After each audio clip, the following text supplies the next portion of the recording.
नमस्कार। चलिए आज एक ऐसी पहेली को सुलझाते हैं जो हम सबसे जुड़ी हुई है। वो ये कि हमें अपने शुरुआती दिन मतलब जब हम एक छोटे बच्चे थे उस वक्त की कोई भी बात याद क्यों नहीं रहती।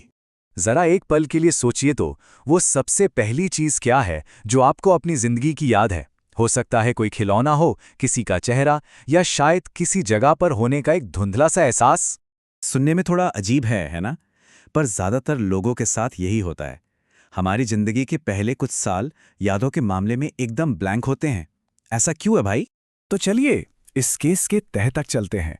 इस रहस्य का पहला और सबसे बड़ा सुराग हमारे दिमाग के विकास के शुरुआती दिनों में ही छिपा है।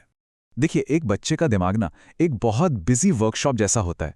उसका सारा का सारा ध्यान जिंदगी जीने के लिए जरूरी स्किल सीखने पर होता है, जैसे चलना कैसे है, लोगों के चेहरे कैसे पहचानने हैं, इमोशंस को कैसे समझना है। लंबी चौड़ी यादें बनाना ये उस समय उसकी प्रायोरिटी लिस्ट में बहुत ही नीचे होता है। और ये लाइन ना इस बात को बिल्कुल सही तरीके से बताती है।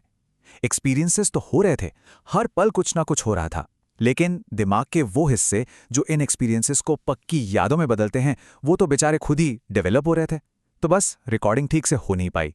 तो ये तो हुई दिमाग की बनावट की बात। अब आते हैं इस रहस्य के अगले सुराग पर। पक्की यादें बनाने के लिए ना दिमाग को कुछ खास टूल्स यानी औजारों की जरूरत होती है, जो छोटे बच्चों के पास होते ही नहीं है। अब इन औजारों में सबसे जरूरी पता है क्या है? भाषा। इसे ऐसे समझिए, जब तक हमारे पास शब्द नहीं होते तब तक सारे अनुभव बस सेंसेशंस और फीलिंग्स की एक बाढ़ जैसे होते हैं। शब्द हमें उन अनुभवों को एक कहानी में पिरोने, उन्हें लेबल करने और उन्हें फाइल करके रखने में मदद करते हैं, ताकि हम उन्हें बाद में याद कर सकें। बिना शब्दों के यादें बस फीकी पड़ जाती हैं। अब दिमाग की बायोलॉजी से थोड़ा हटकर एक साइकोलॉजिकल पहलू पर आते हैं जो उतना ही जरूरी है, स्व या मैं की भावना का बनना। हमारी यादों को टिकने के लिए एक हुक या एक लंगर चाहिए होता है, और वो लंगर है हमारा मैं का एहसास। मतलब ये समझना कि मैं एक अलग इंसान हूं।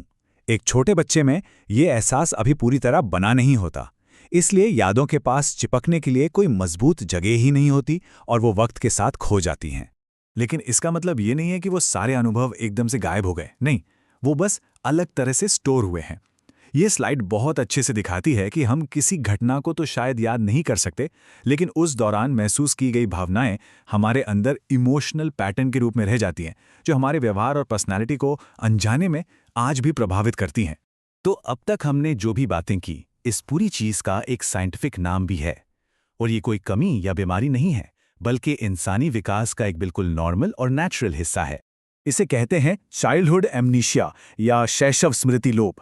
बेसिकली ये एक बिल्कुल नेचुरल प्रोसेस है जो दुनिया भर में लगभग सभी इंसानों में होता है। ये हमारे दिमाग के डेवलप होने का ही एक हिस्सा है। आमतौर पर हमारी यादों की जो कहानी है ना, वो 3 या 4 साल की उम्र के बाद ही ढंग से शुरू हो पाती है। तो अगर आपको अपना दूसरा जन्मदिन या पहली बार चलना याद नहीं है तो फिक्र की कोई बात नहीं है, आप बिल्कुल नॉर्मल हैं। और ये बात हमें एक बहुत ही गहरे सवाल पर लाकर छोड़ देती है।